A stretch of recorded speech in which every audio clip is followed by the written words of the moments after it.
Dudes who bet sports where degenerates go. Dudes who bet sports, time to change your approach with Aaron Haldeman and his father, the coach. Let's ride. Well, the Associated Press is full of shit.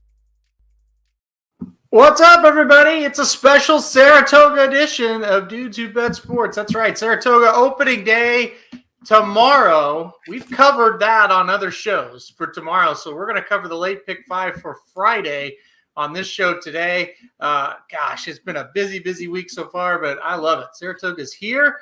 Papa Dude, how are you today?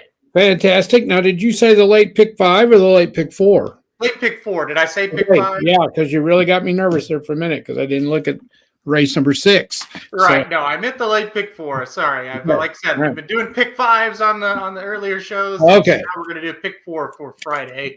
All right. I know you're probably not as excited as I am, but still, Saratoga being back and you get to see it on TV every day. It's right. I mean, you love it too.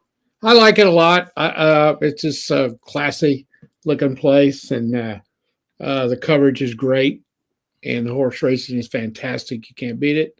So yeah, it's nice on a afternoon to sit when it's 100 degrees outside and flip on the tube, and they do such a really good job of covering it too. So yeah, it's very enjoyable. I know you're excited and heading that way. That's right. Yes, Friday we'll be heading that way, making the trek, and then probably won't be at the track this coming weekend, but next weekend for sure will be my debut at the track. That's going to be a crazy day next weekend because you got the Coaching Club American Oaks, which is going to be Nest versus Secret Oath at Saratoga, and then you have the Haskell going on at Monmouth next Saturday. Yeah. So that's going to be wild, and the 3-year-olds are really getting going once again and kind of have that little break after the Belmont, and then they're right back at it. Yep. Listen, this is going to be a lot of fun. This meet has a chance to be fantastic. And I really think this Friday sequence we're going to talk about is going to be pretty damn good as well. Just kind of your initial thoughts after you've handicapped this late pick 4. Well, when I first started out, and I just started, I got to the 8th race, and I thought, oh, here's a single. Then I got to diving into it. I don't know about that. It's going to be hard to narrow it down, I think. There's several in each race, and that's Saratoga in a nutshell. You know, it's hard to win races at Saratoga. And, yeah, it is, especially on the opening weekend. You got a field of 9, a field of 11, a field of 12, and a field of 9. So it reminds you a lot of Oaklawn on the first couple of weekends when there's 12 horses in a race almost every time. And to me, because I handicapped that one more than any place else, that's the hardest track there is. I just think it is very difficult. Now, usually when you get down and towards, I don't know, the last 6 weeks of Oaklawn, you can kind of get a handle. Those first few weeks are tough, and if you're a long shot guy, you got a chance to hit some big ones usually at Oaklawn early in the season. Yeah, Saratoga and Oaklawn are similar in that way. I think Oaklawn's much more difficult than Saratoga even. I just think that is a crapshoot of a track, especially if you're playing multi-races. Saratoga, I think it's a good blend between the two there. You know, I think it's definitely tougher and more rewarding than Belmont Park, but I don't think it's quite as hard as Oaklawn. But this sequence is going to be tough. I'll go ahead and throw it up on the screen now, and we can get right to it. And we'll start, of course, with race 7. So 4 races here. Races 7 through 10 on Friday is what we'll be covering. It's the late pick 4. And if you haven't watched this show before and you're used to maybe watching Magic Mike, of course, you've got Magic and Samich, and they each kind of give their own ticket. We do it a little bit different here. So we're going to have one bigger combined ticket.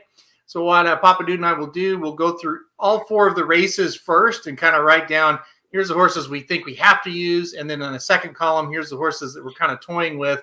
Go through that, write all the horses down, go through the 4 races, and then circle back and construct the ticket. So why we do that, that's kind of exactly what him and I do when we go to the track, whether it be on the drive to the track or the evening before. That's kind of how we do it. So we thought we'd kind of bring it to the show like that. So it'll be interesting to do a Saratoga one. The last time we did this, we were 6 deep in the last leg, and we missed it. So we had some decent payouts, and I think we ran 3-4. So yeah, that was at Belmont, and I think there was 11 horses in that field, and we took a single in the race before that.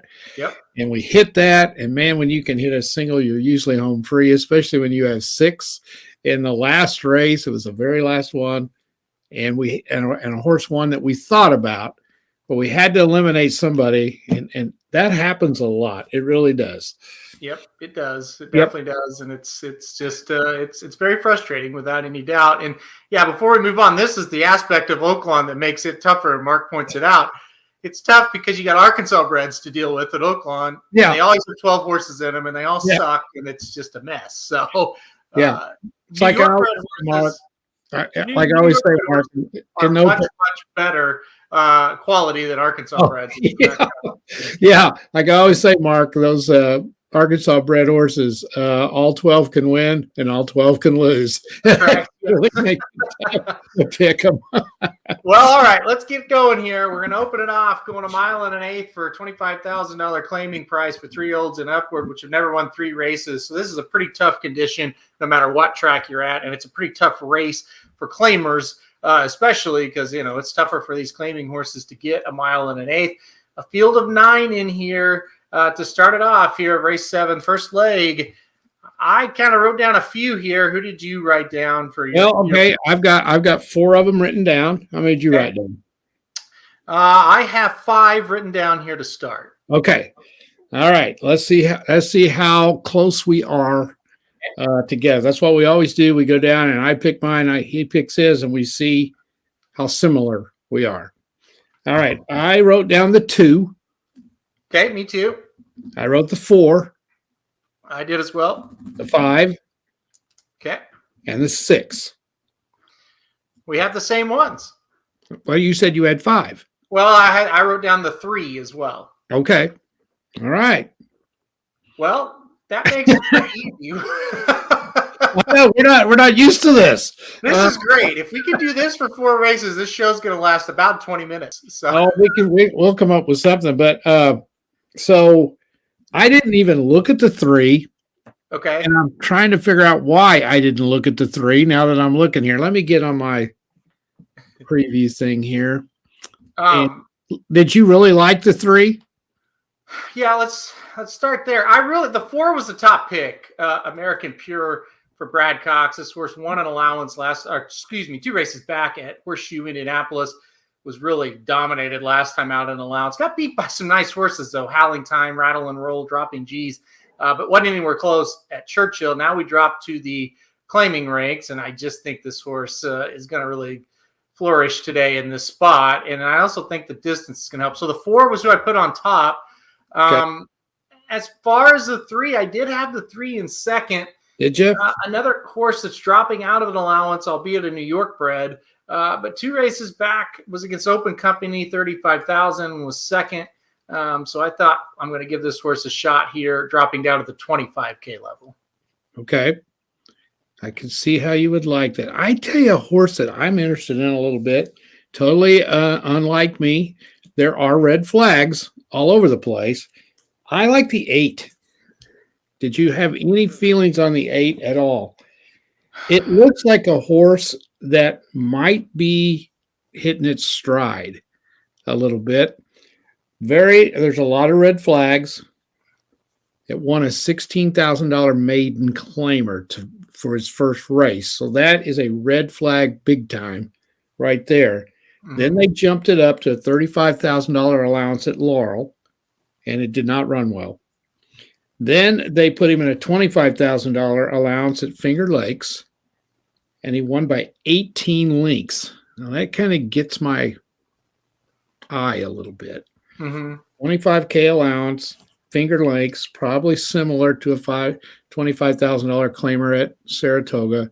Maybe not as good as a $25,000 claimer at Saratoga, but comparable. And then came back the next time in a $25,000 allowance. Conditions were different at Finger Lakes. Finished second, lost by only a length. Mm-hmm. So if we need a price, I kind of like this one at a price. And I think you said the 8, but you meant the 6. The 6 is 8 to 1. I'm at 6. He was 8 to 1. Yeah, I know. I do that sometimes as well. So the 6, I am the cash man. Yeah. I had, believe it or not, watched this horse at Finger Lakes on May 30th. I was in Las Vegas, I believe, when they ran this race. You watched at Finger Lakes. Okay. Yeah. And then last time out got beat at Finger Lakes. Here's the deal. You're jumping up from Finger Lakes to Saratoga. Well, I know that. I get that. Yeah. So I just kind of like the price. Would they bring this horse there if they didn't think he had a chance? Yeah, I don't know about that one. And I think the biggest thing is the pedigree says a mile and an eighth should be fine. I also think this horse has the most speed in the race as well. And that is good going a mile and eighth at Saratoga. If you can get out ahead, sometimes you're really tough to pass in that last eighth of the mile. I mean, I put him on the ticket. Like I said, I wrote down 5 horses. So okay. I don't really blame you for wanting to add the 6. Like you said, 8-1 on the morning line. I do think that horse will probably be right around that 8-1 price. Yeah. I'm just thinking if we go like 2 or 3 deep, it might be good to put as a price. I'm not crazy about the 5. That's a favorite. That's the favorite. Yeah. We both have the 5 wrote down. The 5 has not done much of anything in the last 2 starts, but definitely was facing a lot tougher. Drops down in class here today. 3 races back, did win an allowance at Laurel. The distance is probably going to be okay. And how about this? I bet you didn't notice this. They paid $1 million for the 5. Wow. And it's running for $25K. Yeah. Woo. Jonathan Thomas, very dangerous trainer. That was a big reason why I went ahead and wrote down the 5 here. Okay. Yeah. He is dangerous. Dennis has a question about the 4. Does it concern you the 4 is dropping way too low? Because normally when Cox wins an allowance at Indiana, then tries CD allowance, then drops in claiming, that's a bad sign for me. Mm-hmm. Yeah, I mean, I think that's kind of the challenge of a claiming race, right? I think so, and I totally agree with Dennis on this one. I thought the same thing. You follow Cox a lot more than I do, but I've seen him kind of give up on horses before. Have you? Yeah, I have. He's actually a very pessimistic guy, believe it or not. And I do believe that it's one of 2 things. He's given up, or they've kind of just said, look, we don't think he's great. We found him a spot here at Saratoga. Do you want to give him a shot? And they said, go for it. This is another one. The horse cost $200,000 at auctions, only made $81,000, and now you could get him for $25,000. Yeah, and only a 3-year-old too, Dennis. And I think that's important to point out. It's not an older horse. I get it. I think he will be claimed. I think he will too. Early in the meet, I would think this one's going to get claimed. You look at the races, 3 back and 2 back. Nothing wrong with his maiden win at Turfway Park. And then, like you said, he went up to Indiana. He was even money, and he got the job done very, very easily in that spot. Yeah. Disaster. One in that race. That was a really tough race at Churchill that he lost. Like I said, it involved some pretty nice horses. But yeah, I get it. It's a little shaky. He should be able to win this race. On paper, he looks pretty solid. Yeah, he does. So that's why I can't leave throw him out. And it's like, well, I don't know if we should throw him out completely. Now, the other interesting one is the 2, who ran very, very well, and for some reason, they switched him to the turf. Mm-hmm. And he was horrible. Now he's going back to the dirt at 6-1. Pretty solid pick, I think. Yeah, I don't really know why they tried the turf with this horse after that win on the dirt. I think I would have wheeled him right back in another dirt race. Instead they tried turf. He's done okay on the turf though as well. So maybe, they thought it a little bit of an easier spot. One thing about this 2 horse and why ultimately I said, I'm going to write him down. I don't think the distance is going to be a problem. I think he can go this far. It's just going to be, Dylan Davis had a great Belmont meet. I think he'll have a pretty good meet up here as well. I think this horse kind of comes from the clouds. That's a little bit worrisome to me, but yeah, I'm with you. I thought this one needed to be included. Yep. All right, so we have not really eliminated anybody here. This is not a really good start for us here. Well, I think this is not the leg to go short, so I'm not going to worry about it too much. I'm just going to keep 2, 3, 4, 5, 6 on the sheet, and we'll go on to the 8th race. How about? All right, I got it written down. All right, so the 8th race, that'll be the first stakes race of the day on Friday at Saratoga. It's the Coronation Cup for 3-year-old fillies, going 5.5 furlongs on the turf, $150,000 purse. We have a field of 11, and then we also have a 12 horse that's a main track only entrant.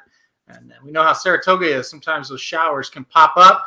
All right, you kind of mentioned you thought there might be a single in the 8th race, and then you looked into it a little deeper. But go ahead and say, at first, who was your horse that you thought could single? Well, I like number 3 as a possible single. If he runs back to what he was running at the end of last year. If I read the form right, he was the juvenile turf sprint champion at the Breeders' Cup, correct?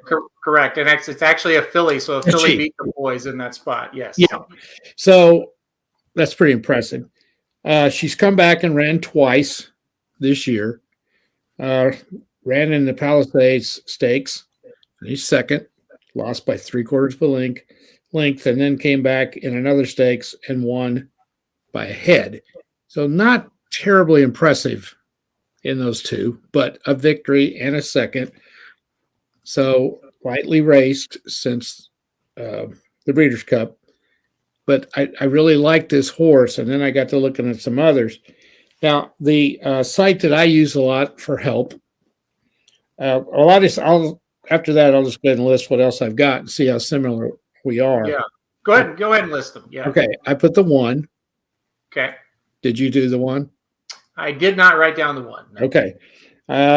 I did the 5, but I'm not real high on the 5, but I did the 5. Okay. Did not write down the 5. Okay. I did the 9. Totally unlike me. Yeah, I did not write down the 9.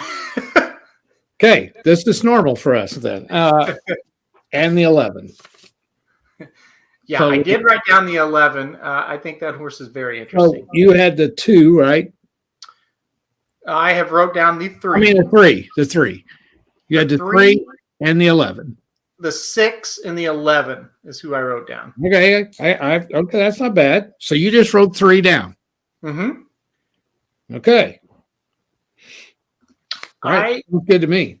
I really believe it could come down to the 3 or the 11. Now the 11's only run once. Mm-hmm. Won by 6 at Woodbine.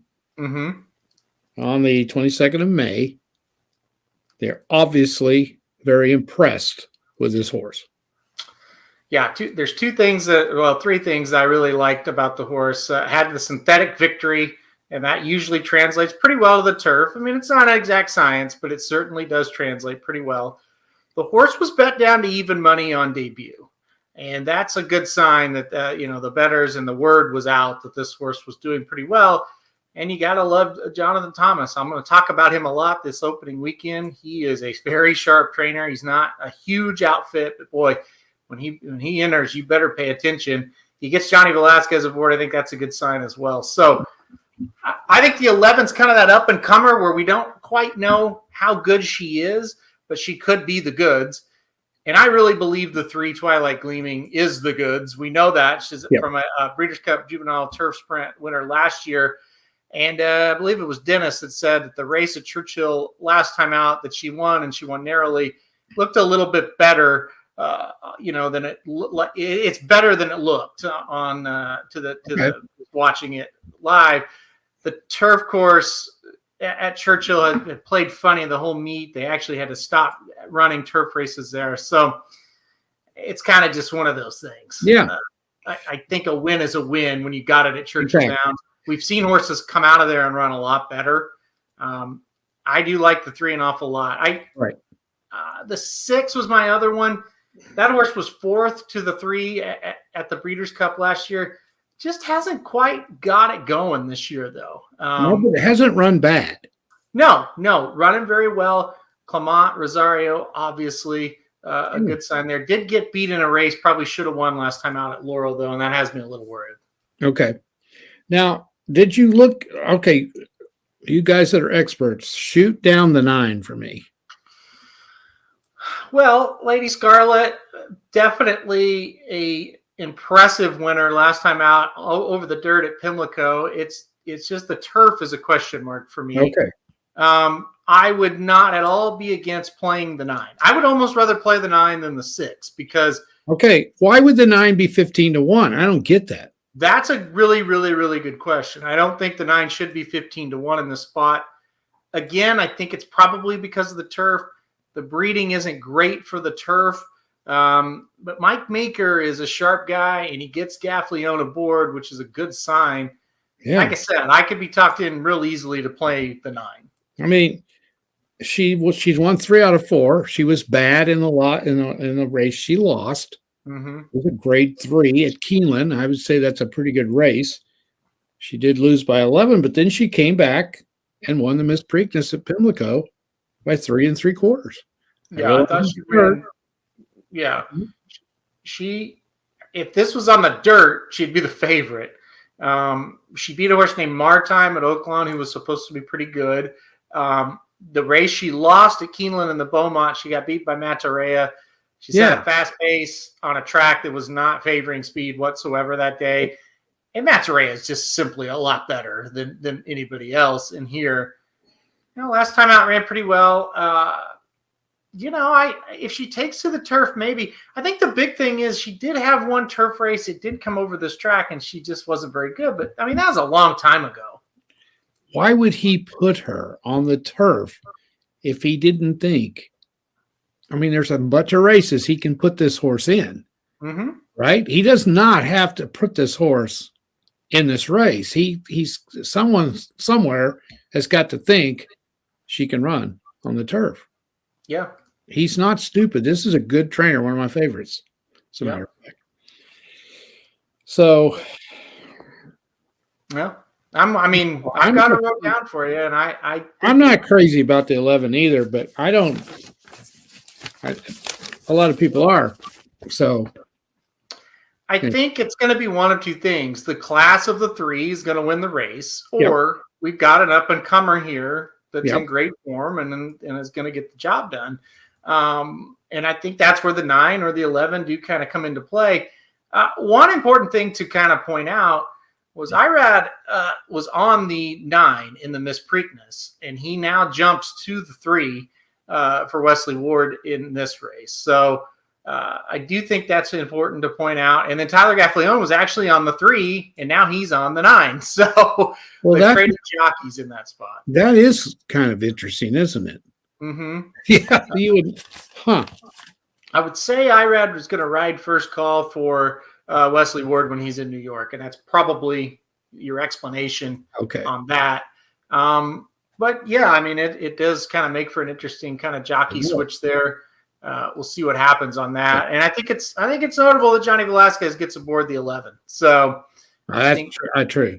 Yeah. So let's go 3, 6, 9, 11. All right. That's what we'll write down. And then like I said, we come back and we'll try to finalize this thing because we're going to have a lot of horses we're going to have to eliminate. I have a feeling here. Before we go on, a couple questions. Saturday asked, do you put first timers in your pick 5? Absolutely. I mean, it all just depends on the race, but yeah, you need to pay attention to first timers all the time. Absolutely. Dennis has no love for the 7. That's Static Fire. Horses 2 for 2 does have a win over this turf course that came way back in September of last year. And then last time out, came back and won an allowance on the dirt at Churchill. Yeah, I mean, this is another one that's got a shot. I did not use, and neither did you. What did you think of the 7 horse? I don't. I think that just running twice kind of scared me a little bit. You got to eliminate somebody, and that's just my opinion. I just threw him out. I'm a little worried about horses with early speed in this one. I know it's a turf sprint, and that's how you usually win them. But boy, there seems like this thing's really going to speed up. Maybe she's the speed of the speed and can take him gate to wire. It wouldn't be the first time we've seen that. So I wouldn't talk you off of that one, Dennis. Oh, absolutely not. Russ says, who's going to be the Saez of this meet? And the answer could be Saez. He won this meet by 8 last year. he could do it again. I mean, I think Flavian Pratt is going to be a lot of people's answers to that question as well.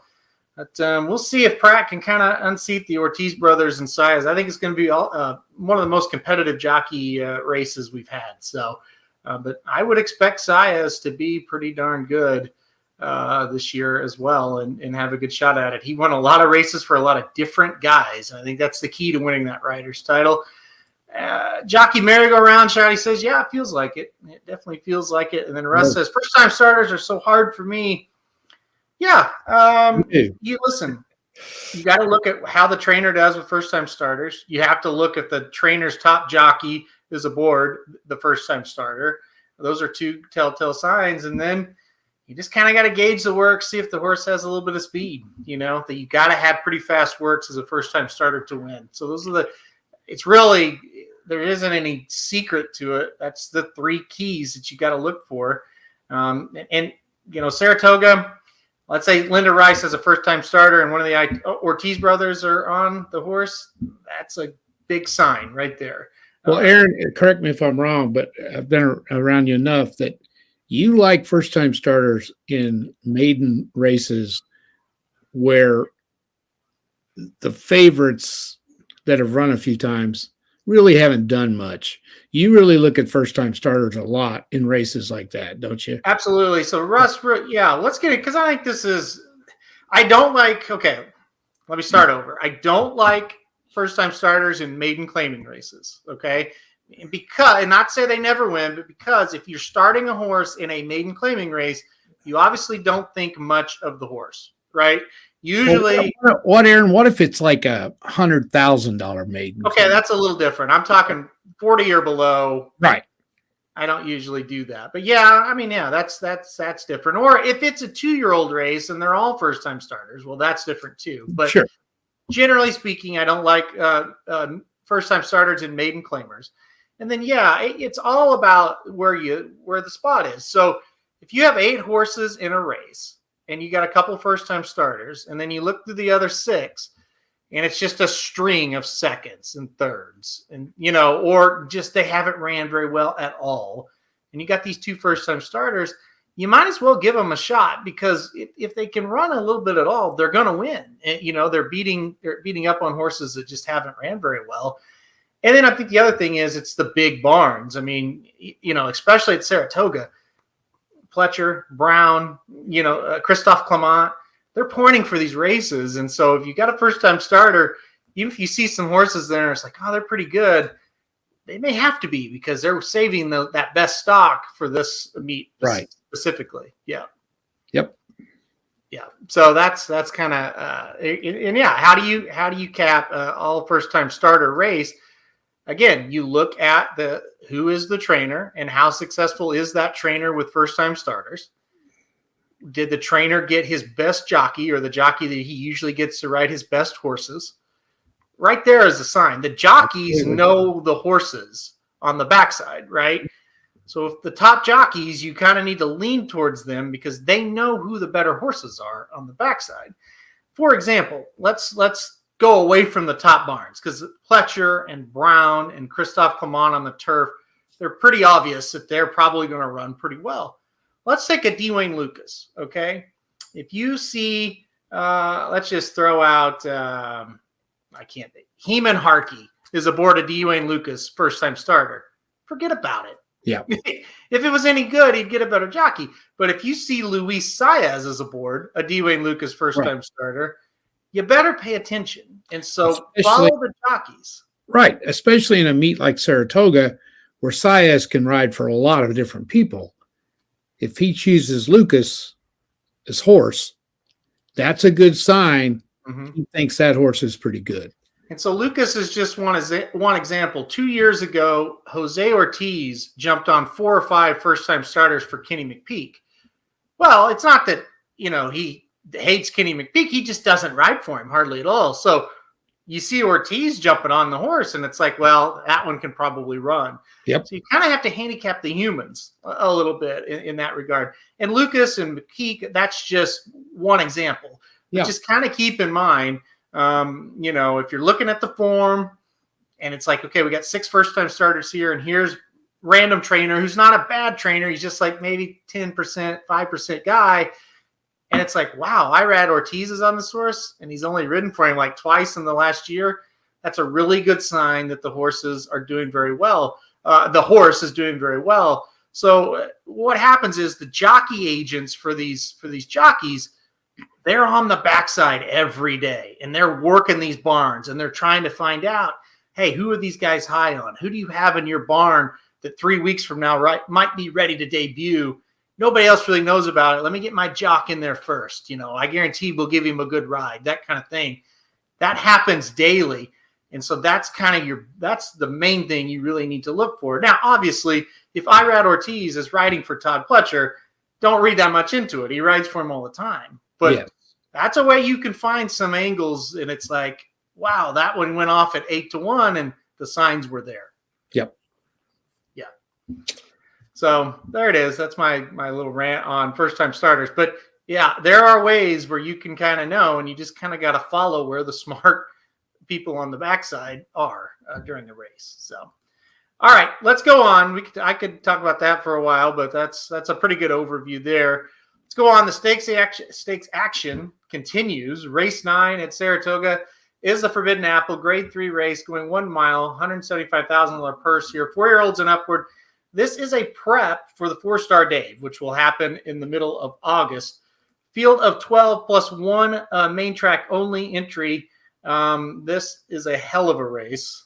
I'm very curious. Where did you go in this spot? I like the 1. You like the 1? Yes, I did write down the 1. Okay, the 3. I did write down the 3. The 7, but I'm not high on it. I did write down the 7. And the 8. I did not write down the 8. Okay. I wrote down the 9. Okay. So we're different only in one horse. I'll go first on the 7. It's now or never for me in this horse. I picked him to win 2 back, and he did nothing. But again, it was a Churchill Downs. That turf course is a mess. Last time out, fell into a paceless race. Had a stablemate Mason in there. Just kind of ran in place. Didn't get a lot of pace. I think you're going to get a ton here. This is it for public sector. It's now or never for this horse. He's the right price to take a swing. So I've got him on top at 6-1. Okay. Oh, you've got him on top. Mm-hmm. Okay. So who was your top pick? My top pick is number 1.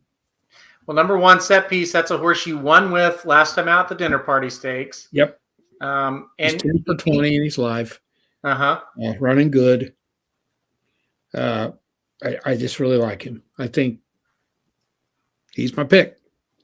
So this horse prepped at the Wise Dan Stakes at Churchill Downs last year before running second in the 4-Star Dave. Of course, we didn't have a Wise Dan Stakes this year, and now he's going to prep in the Forbidden Apple. Yeah, I'm with you. I've got him second. I wrote him down, and I think he's got a big shot. The reason why I did not write down the 8, Set Piece took care of a tone pretty easily last time out. So I think if you've got Set Piece, you don't necessarily need a tone. Okay. So what was your reasoning for playing a tone in this spot? I like the 3. Has run pretty well in grade 1s, the last 2 outs. He did finish 5th in the Maker's Mark, but only lost by, I think, a length and a quarter, I believe I saw that, or maybe it's 2 1/4. That was a really close race. So could have won that race. That's a grade 1. Came back in the Old Forester Turf Classic at Churchill, lost by a length in another grade 1. So I think that horse is running well, and we have to include him. No, I agree. I had the 3 in third. I'm with you. Even if you're saying, well, the Churchill Turf is kind of weird, look at that Maker's Mark. That was a hell of a race. A lot of good horses in that race. He came running. He almost won that thing. I'm with you. I think you got to put the 3 on there as well. I added the 9. I think the 9 is going to get the lead here. He's cutting back. He's pretty classy. I could be talked off the 9. Maybe that's one we're going to have to eliminate. Okay. But I've got him on there for now. All right, let's go to the 10th, because I think structuring this ticket's going to be rather difficult today. We got a lot of horses playing. A lot of horses that we've got wrote down.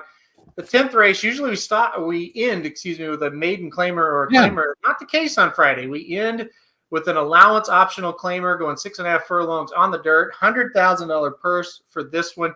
Field of 9, Papa Dude. Who do we have on top here? Very similar horses in this one.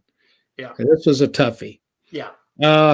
Not much to choose from between all of the ones I've written down. Well, I like these first three about the same. I think I probably settled on the 3 as my top choice. Collie Magic, I think it is. Mm-hmm. But the ones I wrote down, I wrote the 1, the 2, the 3, the 7, and the 8. 1, 2, 3, 7, and 8. As I write those down. Well, we're pretty similar again. I wrote down 2, 3, 7 in this race. I do like your 7. You had the 3 on top. I like the 3 as well. I do like the 2, second off the claim for Maury with Flavian Pratt. Flavian's riding a lot of his horses this week. So, yeah, the 1, I just couldn't get there with the 1. That's all right. You come a long shot. Yeah, 6 Been running okay. He just lost by a head his last time out. We could throw him out. I'm not crazy about the 8. Getting back on a fast track could help the 8. Getting back to 6.5 furlongs should help the 8 as well. I almost wrote that horse down. I'll keep her listed and throw out the 1 there. Okay. Did you have the 7? Yeah, I did have the 7. Coming off of a win, I think that's a good sign. Where a lot of these haven't really been winning. The 7 did. Came at Belmont. Rosario on once again here. I think this horse is improving. I don't know. You said that about another horse in a different race, and I agreed with. And I think this one's kind of the same. Kind of just see a pattern of this horse getting better, especially here recently, right? Yeah. I kind of like it at 5-1. We got some odds on there, so worth a shot. I think the horse could get to the lead or get pretty close to the lead, and I think that's going to be where you want to be in this race as well. I don't see a ton of pace in here, so I think the 7 could kind of get up there and maybe. I don't know. I think he's kind of going to be she is kind of going to be the one they have to pass late in this race. So I think we better put that one on there. So 2, 3, 7, and 8. All right. Got it. All right. Well, now the hard part. Right now, we have a $240 tip. I have $100. I don't think it's quite that much, but well, it's 5 times 4 is 20 times 3 is 60 times 4 is 240 divided by 2. Well, that's 120. That's what I said. Well, we're not going to do that. No, we're not. Eliminate real quick before we move on and before we handicap this or narrow this down and formulate our ticket. Dennis says thoughts on the 9, has been working well off the layoff and picks up Ortiz. I think it's a good sign that he's picked up Ortiz. He does ride for the barn a little bit. He has 51 starts in the last year, but they usually run well. 51% of those horses have hit the board. So I don't hate it. The form definitely is muddy, but if you're looking for a longer price, I don't hate that one. Not at all. Definitely picked it up in the mornings without any doubt, but better because we're off a 174-day layoff here. So horse better be working well, right? Yeah. I don't ever doubt Dennis. He's always got good inside here. Dennis is a celebrity now. He's been on. Let's see. He was on. What were you on? Oh, Stable Duel. He was on a Stable Duel live stream the other day. So that's good. He's kind of a big shot. So. Well, he always was. Yeah, that's true. All right, let's go back to race 7 and narrow this down. Okay. Right now we have 5 horses listed. We have the 2, the 3, the 4, the 5, and the 6. We can't play. I don't think we can play all 5 of them unless you want to single the 3 in the next leg. I think that's a little risky to single the 3. Boy, I do too. So can we get rid of? Okay, let's say. All right, let's just go here. Can we get rid of 2 of them in the 7th race? I Should we think go 4 or should we go 3? I really think we can get rid of the 6. Oh my horse! All right. See, yeah, that's okay. Now I'm just going to tell you, you use time for them a lot. That's their pick. I know. Yeah. Okay. He has good numbers. He has numbers that can compete, even though he's moving from Finger Lakes to Saratoga. One of the reasons is he also is dropping down in class. Well, let's just keep all 5 of them. Now, I'm not going to argue with you because, all right, let's say we got to keep the 4. Yeah. Okay, the 4 is definitely kept. The 4 is not going to be eliminated. Yeah. All right, that's one that we've got to keep. To me, the 5 is the one to eliminate. I don't have a problem with that. That gets us down to the 2, the 3, and the 6. I think I want to keep the 4. No, you Let's said go the 2, 3, 4, 6 to kick it off. All right. No, we said we had to keep the 4. Yeah, we're throwing out the favorite Okay. of the 5 here. I don't think that's a solid favorite at all. No, I don't either, and I think it's a beatable favorite, and that's what you got to do in these sequences. 2, 3, 4, 6 is how we'll start it off in race 7. Let's go on to race 8. And that's the thing also. If you don't think that favorite's going to win, and you think there's some other solid ones in there, and that favorite's 3-1, so he's a light favorite anyway, get rid of him. Just go ahead and try to beat him. And if you lose the first one, then you don't have to worry about the next 3.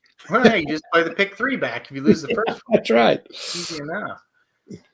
I think you eliminate the favorite. I think, and that's what's your best tips for pick 5. Well, I mean, pick 4, pick 5 is the same. You got to beat favorites, and that's one where we've just decided let's try to beat them. I don't think you can beat the favorite here. No. You have to play the 3. I have to. I'm quitting if we don't.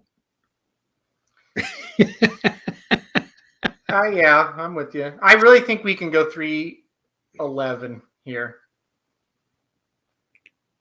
Boo! Hiss. So what? You want to go 3-9-11? Okay, so you're going to throw the 6 out. Well, the 6 is another one I think is going to end up being like the second choice, and the horse is just she hasn't ran very well. And I think the 3 is a better horse than the 6, and I think is in better form. Okay. I think you just have to put if you're not going to single the 3, then the 11 has to be the next use because you just don't know what this horse is, where some of these other ones, I think it's just been proven the 3 is a little bit better than some of these other ones. I think the 3 is a lot better if she runs. Yeah. I wouldn't mind playing your 9 at 15-1. Okay. I'm going to write down 3-9-11. 9 in there. I'm not going to worry about it. Yeah. Okay. We can do that. I'll write down 3-9-11 and we'll move on to the feature on the card. We have 1, 3, 7, and 9 wrote down here. Okay. We can play all 4 of those and narrow it down to 2 horses in the last and have a $48 ticket. Okay. Or we could try to go like 3 deep here and then go 3 deep in the last and it'd be a $54 ticket. And since it's a combined ticket, that'd be all right. Okay. Hang on. The 9, let me get to see what the 9 was because I don't have the 9 written down. Get Smoking. Okay. You like that horse a lot. I don't like that horse a lot. I like the 7 a lot. The 9 was more of, I think this horse could get to the lead and be the one they're going to have to pass type of play. Why don't we just go to 1, 3, 7? Okay, that's fine with me. I was going to suggest if we're going to do that, let's just go 1, 3, 7 on that one. Okay. And then in the last, we have 2, 3, 7, and 8 wrote down. 2, 3, 7, and 8. Correct. Okay, we got to play the 2 and we got to play the 3. Yeah, those were my Would you top 2. agree? Yes. I really Now, think you can get away with just 2, 3, 7. I would be very, very good with that. Well, there it is. That's a ticket then. Okay, so we got 1236 times 3. Yeah, it's $54. Okay. I think that's good. I thought it would be harder to do We've that. got some horses in here that if they could come through for us, we could easily make back our $54. Yeah, I think it's going to pay more than that. Well, I mean, we don't have none of these are at a even the favorites are not at a high price. I mean, That's just it.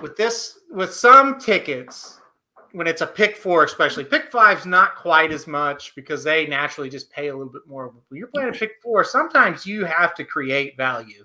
This isn't a sequence like that. You can hit this thing with shorter prices and still going to pay because the fields are deep and there's not really a standout. You look at it, the biggest favorite is Twilight's Gleaming at 2-1. Yes, that will be the horse that gets singled the most. They go off what 7-5 maybe. Mm-hmm. I would think. Then you got a crapshoot in race 7. The favorite is 3-1. Yeah. So that's a crapshoot. In the 9th race, set piece is 3-1. That's not a heavy favorite at all. No, and I don't know that I could see set piece. Well, no, I think he will be the favorite actually. Yeah. He probably will, but he may not go down below 3-1. Yeah. Maybe not. And then in the 10th race, you got the 2 and the 3. One's 3-1 and one's 7-2. Mm-hmm. They're going to stay right there probably. Mm-hmm. So I think this is a good ticket. Like I said, to beat the favorite in the first race, and then if you beat the 3 in the next race, you're in. You're probably looking at a $500 minimum payout if you beat the 2 favorites to start this. Yeah. And even if the 3 gets in and you beat the favorite in the first, you've got opportunities there. But yeah, it's certainly in the 9th race. We kind of like the 7 public sector. Yeah, it's the one. I think that horse might get bet down a little, but I don't think it's going to go below 5-1. Probably maybe 9-2. No, and that's to be honest, that's the race I'm most concerned about because I just think there's a lot of really classy horses. Like I think Shoddy mentioned she likes City Man. Well, I mean, I get it. That horse is pretty darn good. Sure. So his best race can win there for sure. So no doubt. Yeah. So it's gonna be a really good sequence. It'll be a lot of fun to watch this come in. All right, so I'll read it off for you. We had a $54 ticket here, 2, 3, 4, 6 with 3, 9, 11 with 1, 3, 7 with 2, 3, 7, $54. That's a late pick 4 on Friday at Saratoga. I'm going to start at race number 7. So there it is. All right. I like it. All right, Papa Dude. I guess we can get off this thing. I think we've covered it all. Any closing thoughts before we leave tonight? Well, I just want to just a little bit. Want to mention we hit the big one. Where was that at again last night? I can't remember.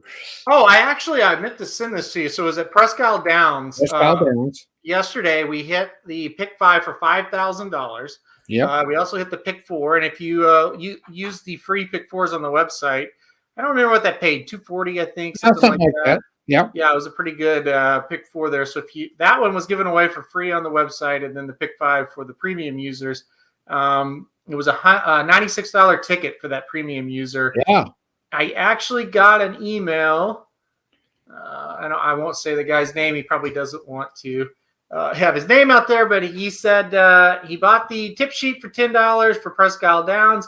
Wow, what a time. Won over $500, including the daily double pick 3 and pick 4 and a couple exactas and trifectas. Wish I would have placed the pick 5 bet. That would have been great. Thanks. I'll hook you up again next time. Awesome. So that was cool. Great. Good. Yeah. We did well at Colonial, I believe, last night too. So We've had a really good start to the Colonial meet. We've had 3 pretty good days. I don't know that we've hit multis, but we have picked up some nice exactas and tries, and we had a couple of good winners as well. Yes, we have. So we're doing very, very well. So coming in hot to Saratoga, and hopefully that continues. It's a tough opening day card, but no big deal. Yep. We'll get there. Yeah. So let's just stay hot at it. I got it. I'm going to try my best. Yes. Russ says, "Hey, OU's picked up some solid recruits this past week." So this is interesting. Their recruiting has been solid. You're right. Mm-hmm.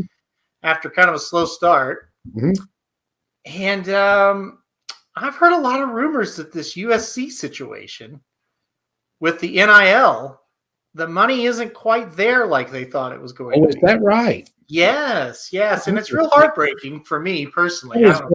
I'm sad about this. Evidently, the Pitt wide receiver that they bought off to come to USC, they haven't come through on a lot of the stuff they promised him. No, he's very unhappy, which is a shame. It's a real shame. And, I'm very, very, I know you're not real optimistic about OU. I am. I've actually started getting stuff ready for our football whenever that starts, and it's around the corner, by the way.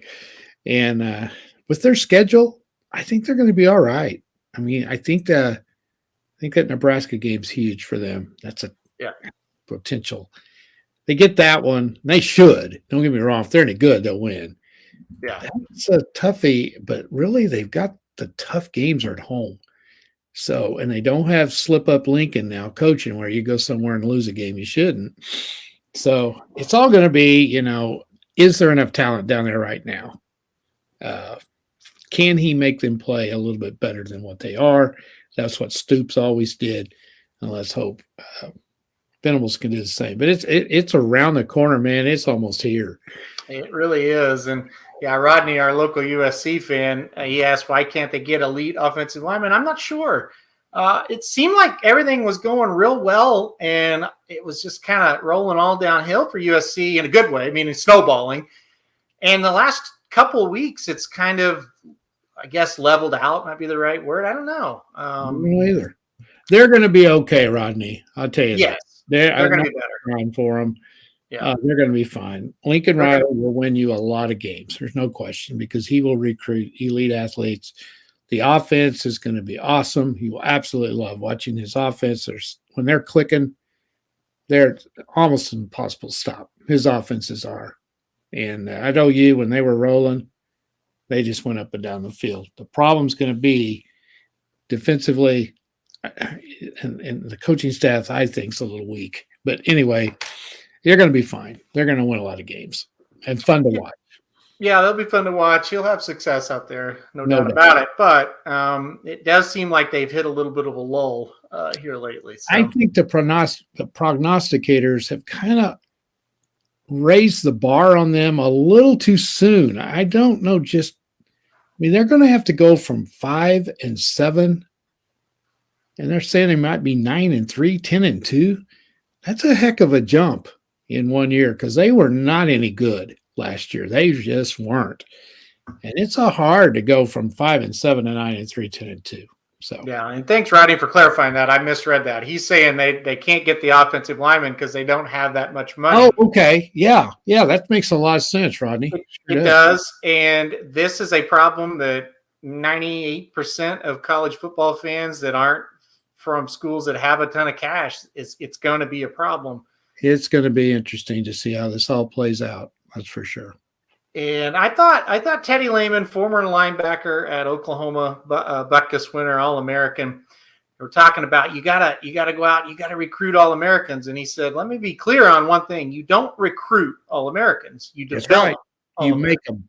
He said you recruit great players, but they aren't All-Americans when they step on campus. So. They're projected to be All-Americans. Correct, but they are not ready. You don't go out and recruit a ready-made player. He gave an example like Adrian Peterson, for example. He was an All-American when he stepped on the campus. But they don't come along. Correct. There's not many like that. You have to develop them. And that's going to be the key, whether you're at USC or Oklahoma or Russ, Arkansas, And that's what Arkansas has really, in my opinion, done. They have developed a lot of players under the new. That's where coaching comes in. Somebody at Arkansas is doing a great job, and I'll give the credit to Pittman. I think he's doing a great job, but he's got guys on staff that are developing those players too. Yeah, a smart head coach is never afraid to bring in guys that are smarter than him. Mm-hmm. And I think Lincoln Riley doesn't want that. That's my opinion. I don't think, well, I'm not going to say he doesn't want it, but you're only as good as your staff and your players. So you bring in the best possible coaches you can bring in. And if they're smarter than you, that's okay. You're still going to get the credit if you win. Mm-hmm. So I think Venables is that guy. I think he wants quality coaches. I think the OU staff is better right now. There's no question it's better. Yeah. No question. And I think the knock on Lincoln Riley, listen, we're not homers of OU. We love OU, but we're realistic. I think there's two knocks that we'd have on Lincoln Riley. Number one, a lot of out of control guys. He didn't have a lot of control over the players. And he really failed to develop that next wave that he recruited after, Stoops' last class left. Right. Riley brought in a lot of guys that were more highly touted than the guys that he lost. Yep. And they didn't develop. No. And that's just it. They got there, and they were just as good as a freshman as they were as a junior. So they never got any bigger. They never got any bigger, and they never got any better. Some of these guys that have gone through the off-season program, I don't know if you've seen pictures of them, Aaron. There's been some on Twitter. They're huge. They don't even look the same. Yeah, there's been a lot of talk about that, but talk is cheap. We'll see when they get on the field what happens. Because as two diehard OU fans, we'll be the first to tell you we were soft. I mean soft the last 2 or 3 years. And Russ, you say you're hoping for a big game from Hazelwood. Okay, he's one of the guys we're talking about. Yep. And this will be a real good example. Yep. If he comes, there is no doubt this guy is a stud in a uniform. He never did anything at OU. Nothing. He was hurt. Well, let me stop you. Huh? Let me stop you. Okay. When he was a freshman, he was fantastic. Yeah, or a freshman. And you were saying, my God, this is the next CeeDee Lamb. Yeah. This guy's a freak. Yeah. He didn't get one bit better from a freshman to the next year. No. In his defense, he was injured some. But he wasn't last year that much. That's right. He didn't do anything. And in big games, you didn't know he was on the field. No. So if he becomes a superstar at Arkansas, there's your answer. Well, let me tell you something. When Russ and the Arkansas Nation get their eyes on this guy, they're going to think they've got an NFL number 1 round type guy. Well, he's the body. He has the body and the ability to do it. He looks like a stud, and he will make plays that you're like, good God, this guy's a stud. But he was a ghost for a lot of his time at OU. Yeah. And I like him, and I hope he has a great career. And like I say, this is a tip-off on what we're talking about. If he develops at Arkansas, there's your difference. They've got a coaching staff that's going to get the best out of him. Yep. And he needed to move on, I think. I think he did. And he was one of those guys that were highly recruited. A lot of these guys left that were highly recruited, but they never did much at OU. So it's going to be interesting. Some of them went with Lincoln.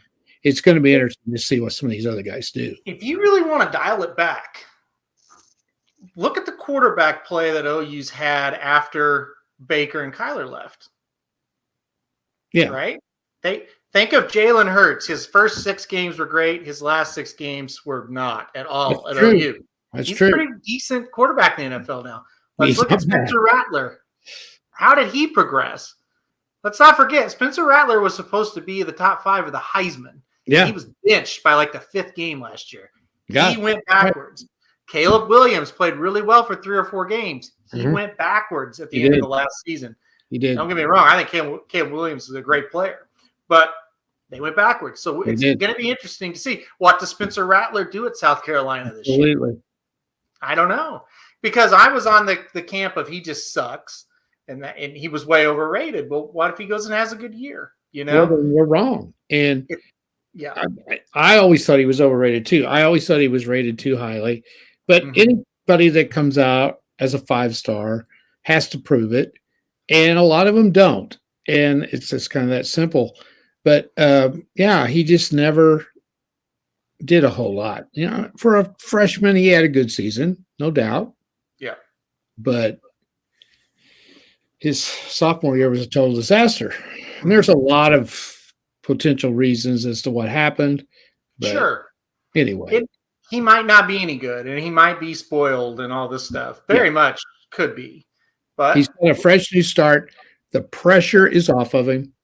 He's at a place where you don't have to win the national championship. Mm-hmm. And no, you're not going to win the Natty. Sorry. But anyway, we'll see. You better win the pack, whatever it is, first. But anyway, he could relax now and just play football. I would not think there'd be a lot of pressure on him at South Carolina. I would think they win 9 games, he's going to be a hero there. Well, they'll build a statue of him if they win. Yeah, you win 9 games at OU, and you're out the door. Yeah, that's the difference. And yeah, that's definitely true. So it's going to be very interesting to see what happens with this. It's going to be fun. I think USC will definitely be very good, but no doubt, how good is remaining to be seen. Yeah, OU has 12 snoozers. We're in the Big 12. We don't play anybody.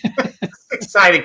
Rodney says, when is the next Breeders' Cup win in your in race? That'll be July 23rd, Rodney, the Haskell Stakes at Monmouth. That's going to be a really good game. And I know you love Jack Christopher. I'm pretty sure you love Jack Christopher. So July 23rd, you get a chance to earn his way to the Breeders' Cup Classic in that Haskell Stakes. That'll be fun. After that, I'll give you kind of the next 2 or 3. The Bing Crosby, a grade 1 for the Breeders' Cup Sprint. That'll be July 30th at Del Mar. And then we'll go to August 6th. The Whitney at Saratoga will be the next Breeders' Cup winning you're in for the Classic. So a lot going on the next 3 weekends after this one. I think Joey's just trying to piss me off. You're not going to do it tonight, Joey. Joey knows how to troll Papa Dude. He's done it before, and he was successful. Yeah, but I'm not falling for it.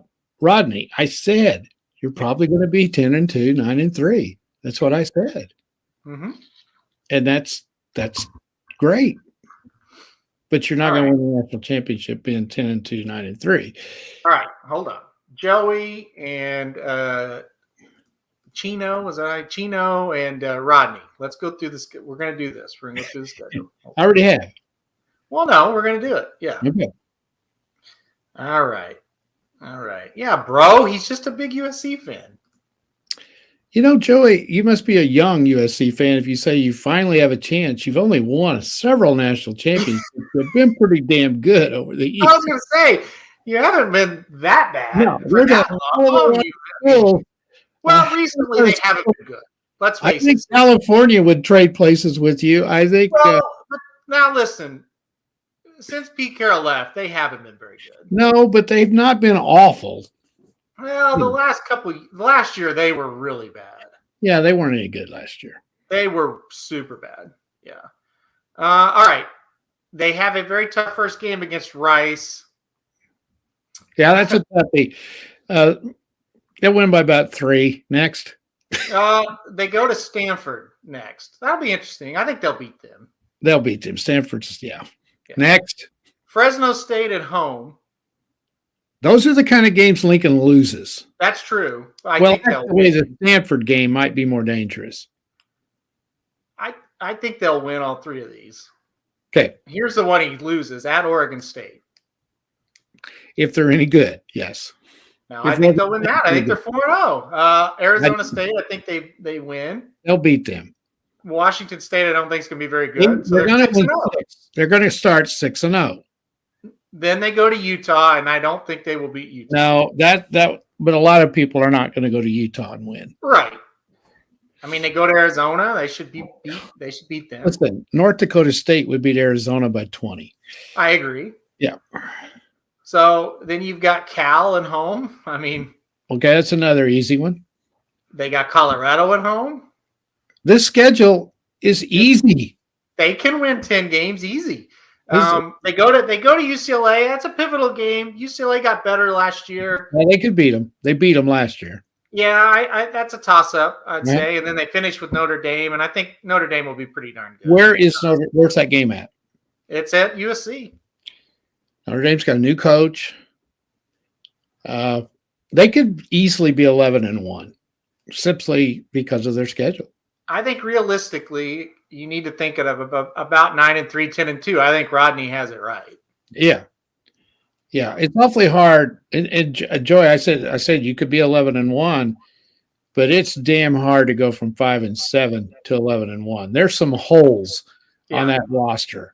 Yeah, he did not get that many players. Their recruiting class was not good. Yeah, and every year when he was with OU, we're like, yeah, we'll go 11-1, and he never did. So and I think he had better players than what they've got this year, especially early in his OU coaching. But if you'll notice, the best team in the Pac-12, they don't play. Yeah, I mean, maybe in the Pac-12 championship game, if they would get there, they would play them. Yeah. So, yeah, I mean, they can certainly do it. They could. No one's all right, Joey. Well, you know what the good news is? Once football gets going, that's all we talk about on this show. So that's going to be why it's going to be pretty darn fun. Yeah, it is. We'll talk about this 24/7 once it gets here. We'll probably start about the middle of August with our conference previews and over/under win totals. So there's a lot to do, a lot with football. We're going to really ramp it up. But, we still got a couple of weeks before we get into that fully. Yeah. So I'm glad we're talking about it because it's so much fun. And, boy, we're doing bets Wednesday through Sundays now. Of course, football, we won't have much on Wednesdays, but we'll do the Thursday night game. Well, there'll be Friday college games. It's going to be awesome. So I can't wait. You know, last year we had a good community of about 15 or 20 regulars that were on the show, and we've picked up a lot of racing fans, and now they're kind of learning, they do some sports too. So I think we'll have an even bigger community this time, which will make it even more fun. I know Russ was a big one last year, and boy, I agree with you, Russ. I think August 1st, it's time. I agree totally. Okay, August 1st. Great. So hold on here. The week of August 1st, we will – all right, our first football show will be August 3rd. Write it down, Russ. Write it down, Joey. You'll be here. You guys August 3rd, we'll start with college, and we'll do tell you what, we'll do the Pac-12 and the SEC on August 3rd. All right. There you go. All right. So Russ, you're going to be in Toga. Oh, my God. So am I. I'll be there. All right. Well, we're going to meet up, Russ. Paddock Bar. Here we go. Roddy says, hey, is Flightline really the best horse? Yes, easily. And if he can get the distance, that they're all running for second. But we don't know until he does it. But, yeah, he's the most talented horse. Right. He is something else. Yes, he is. All right. We're going to get out of here, guys. We will be back next week. But we're not talking about football next week. August 3rd is when we're talking about football. Are you sure you're going to be back next week? Yeah, I'll be You're around. in Toga. It doesn't matter. Okay. All right. I'm living in Plattsburgh for 6 weeks, so I'm not going to be at Saratoga every day. Oh, I thought you were staying in Saratoga. No, we're staying in Plattsburgh. I thought well, that makes a lot more sense. Yeah. You're not staying with your mother-in-law. No, we are. Yeah. Well, what happened to the house you were supposed to get? Well, they sold it. Okay. So you're just going to drive back and forth. I get it. Yes. Yeah. Okay. Whitney. Yeah. I'll definitely be there Whitney Day. Okay. Probably Friday, Saturday. Yeah. So, all right. Anyway, we will for sure. Okay. All right, guys. Thank you, everybody, for watching. Hopefully, his pick 4 hits. Hopefully, USC loses a few recruits. Just kidding. And we'll see you guys next week. This has been a presentation of RacingDudes.com, your destination for all things horse racing and sports betting. Whether you want free winners, expert insider picks, up-to-the-minute trackside weather reports, or podcasts and videos for bettors of all skill levels. Never make another wager without visiting the Racing Dudes. First,